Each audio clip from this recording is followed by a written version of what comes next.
Assalamualaikum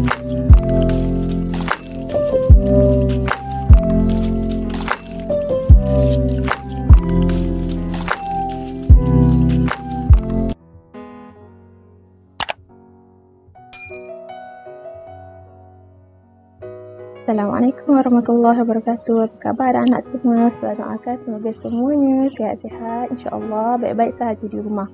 Baiklah anak-anak, insya-Allah pada hari ini kita akan sambung pelajaran adab kita. Jadi anak-anak boleh keluarkan buku teks adab tahun 2, buka muka surat 15. Kita akan sambung masuk pelajaran baru di bawah tajuk adab masuk dan keluar rumah.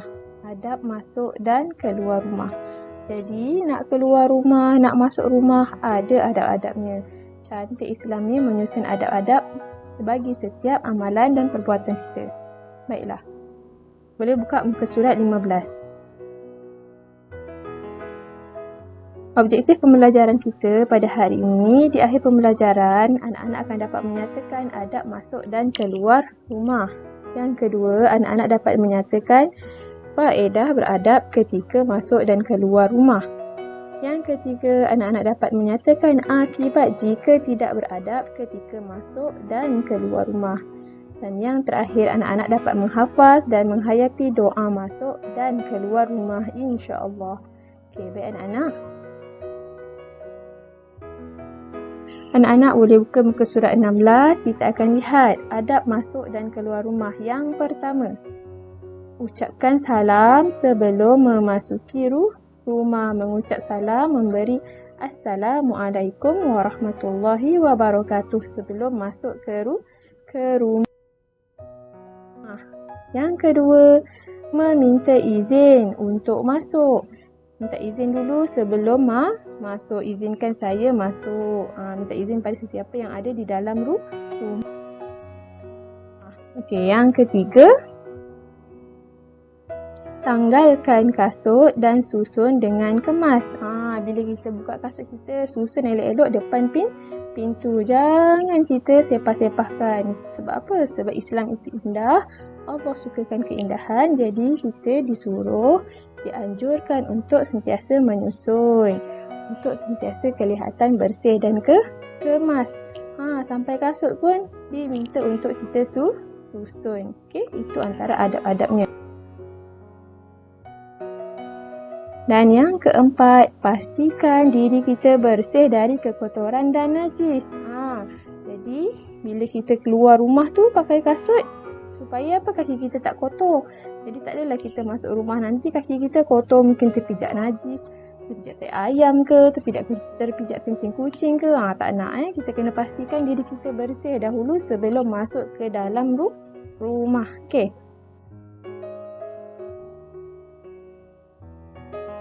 Yang kelima, melangkah masuk ke dalam rumah dengan kaki kanan. Melangkah masuk ke dalam rumah menggunakan kaki kanan. Nak masuk ke dalam rumah, sunatnya kita mulakan dengan kaki kanan. Ikut sunnah Nabi Muhammad SAW. Okey, yang seterusnya, menghormati tetamu yang ada di rumah kita. Ada kawan-kawan mak ayah kita ke, ada makcik-pakcik kita ke, ada atuk nenek kita ke, sesiapa sahaja yang ada di rumah, kita hendaklah menghormati mereka. Okey, baik. Sekarang kita lihat adab keluar rumah. Bila nak keluar rumah pun ada adab-adabnya. Selalu tak mak ayah kita pesan macam sebelum kita keluar rumah nanti, kita mesti buat gini, kita jangan buat gini. Mesti ada kan? Jadi anak-anak sebelum keluar rumah, jangan lupa yang pertama minta izin ibu bapa terlebih dahulu. Sebab bahaya kalau mak ayah kita tak tahu kita pergi mana, nanti apa-apa jadi, tak ada siapa-siapa yang tahu. Jadi kena minta izin dahulu. Okey. Yang kedua, memberitahu tujuan keluar rumah. Kita nak pergi mana, pergi dengan siapa, pukul berapa, bila nak balik, semua kita kena bagi tahu kepada ibu bapa. Yang ketiga, pakai pakaian yang menutup aurat. Jadi kalau orang lelaki, pakaian hendaklah menutup aurat. lutut utamanya daripada pusat ke lutut. Manakala orang perempuan pula seluruh tubuh kecuali muka dan tapak tangan. Bila nak keluar rumah, kena pastikan kita menutup aurat dengan sempurna. Okey, yang keempat, memakai alas kaki atau kasut. Kita kena pakai kasut atau slipper atau alas kaki supaya kaki kita tidak kotor dan tidak membawa najis masuk ke dalam rumah bila kita balik nanti. Okey. Yang kelima, jangan keluar seorang diri. Bila nak keluar rumah, mesti ada yang teman. Kakak-kakak kita ke, abang kita ke, kawan kita ke, saudara kita ke. Jangan keluar seorang diri sebab berbahaya. Okey. Yang keenam, membaca doa keluar rumah. Nak keluar rumah, kita baca doa, minta Allah lindung supaya kita selamat sampai ke mana yang kita hendak pergi. Okey, yang terakhir, memastikan keadaan rumah sentiasa selamat sebelum keluar. Kunci pintu, kunci tingkap, mangga pintu pagar. Kita cuma berusaha berikhtiar supaya rumah kita selamat di dalam jagaan Allah Subhanahu Wa Taala. Okey. Baiklah anak-anak, sekarang kita akan lihat doa masuk rumah dan doa sebelum keluar rumah. Okey, anak-anak, jom ikut Ustazah baca sama-sama. Bismillahirrahmanirrahim. Allahumma inni as'aluka khairal maulidi wa khairal makhraji. Lagi sekali. Allahumma inni as'aluka khairal maulidi wa khairal makhraji. Artinya, ya Allah, sesungguhnya aku memohon kepadamu baiknya tempat masuk dan baiknya tempat keluar. Okey. Doa sebelum keluar rumah. Ikut saya baca sama-sama. Bismillahi tawakkaltu ala Allah wa la hawla wa la quwwata illa billah. Lagi sekali. Bismillahi tawakkaltu ala Allah wa la hawla wa la quwwata illa billah.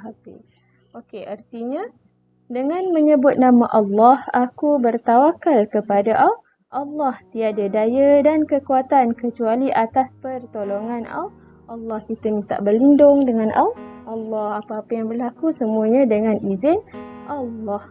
Okey. Sekarang kita lihat apakah dia faedah beradab ketika masuk dan keluar rumah. Okey, faedah ketika masuk dan keluar rumah jika kita menjaga adab. Yang pertama, mendapat pahala. Yang kedua, kebersihan akan terjaga daripada dimasuki binatang yang meninggalkan najis seperti kucing dan ayam. Sebab apa? Sebab kita dah kunci pintu, dah tutup tingkap semua sebelum keluar rumah. Yang ketiga, terselamat daripada sebarang gangguan dan dimasuki pencuri. InsyaAllah Allah jaga rumah kita bila kita jaga adab sebelum keluar rumah. Pencuri tak masuk. Semuanya akan terpelihara. Yang keempat, mengikut sunnah Nabi Muhammad SAW. Okey, ini adalah faedah beradab ketika masuk dan keluar rumah. Yang seterusnya, akibat jika kita tidak beradab ketika masuk dan keluar rumah. Apakah dia keburukan kalau kita tak menjaga adab? Yang pertama, tidak mendapat pahala, tiada ganjaran pahala sebab kita tidak mengikut sunnah Nabi. Yang kedua, sesebuah rumah yang tidak ada peraturan akan menyebabkan keadaannya menjadi kotor. Sebab itulah bila keluar rumah kena pakai kasut, pakai selipar sebelum masuk rumah, basuh tangan, basuh kaki supaya menjamin kebersihan. Okay? Yang ketiga, keselamatan rumah tidak terjamin. Jika kita tidak menjaga adab ketika keluar rumah, na'udzubillah, rumah kita mungkin dalam bahaya. Yang keempat, tidak ada keberkatan kerana tidak mengamalkan sunnah Nabi Muhammad SAW. Okey, jadi kesimpulannya sebagai penghayatan dari apa yang kita pelajari, yang pertama, kita hendaklah sentiasa memberi salam apabila masuk ke rumah supaya kita peroleh keberkatan. Sebab apa?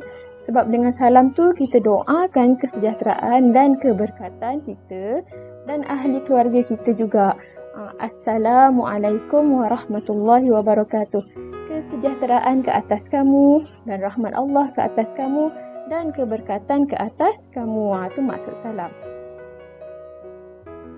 Yang ketiga, sentiasa berdoa apabila keluar kerana ia merupakan sunnah Nabi Muhammad sallallahu alaihi wasallam. Tanda cintakan Nabi, kita sentiasa amalkan sunnah-sunnahnya dan supaya kita sentiasa dilindungi oleh Allah Subhanahu wa taala. Wallahu a'lam. Jadi anak-anak, setakat ini sahaja untuk hari ini. Insya-Allah kita akan bertemu lagi pada masa akan datang. Assalamualaikum semua.